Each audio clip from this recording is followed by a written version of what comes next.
حضرت بلال آئے جناب عمر سے ملنے، کیسر و کسرا بھی آئے تو عمر خاطر میں نہ لائے، پر بلال حبشی دروازے پہ داخل ہوئے تو فاروق اعظم نے کرسی چھوڑ دی، ہاتھ باندھ کے کونے میں کھڑے ہو گئے۔ کالا رنگ ہے، نام بھی لکھنا نہیں جانتے۔ لوگ کہنے لگے عمر کون آ رہا ہے جس کے لیے تیرا اتنا استقبال ہے؟ حضرت عمر کہنے لگے چپ کر جاؤ، اس کی بات نہ کرنا، اسے آنے دو۔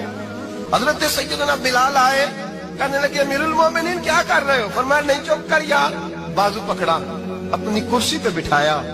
حضرت بلال کہنے لگے حضور میں غلام ہوں، مجھے تو طریقے بھی نہیں آتے ان کرسیوں پہ بیٹھنے کے، میں تو غریب ماں کا بیٹا، غلام باپ کی اولاد، یہ آپ کیا کر رہے ہیں؟ حضرت عمر کہنے لگے بلال تھا تو غلام ہی، پر جب سے مصطفیٰ کا غلام بنا ہے تو ہمارا امام بن گیا ہے، اب تو امام ہے رسول اللہ کی امت کا۔ فرمایا وہ مجھے دن یاد ہے جب مکہ فتح ہوا تھا، بت ٹوٹ گئے تھے، بڑے بڑے سردار تھے، اور میرے نبی نے فرمایا بلال سے کہو کعبے کی چھت پہ چڑھ کے اذان دے۔ تو لوگوں نے کہا حضور یہ سارے جل گئے ہیں، کسی اور کی ڈیوٹی لگا دے۔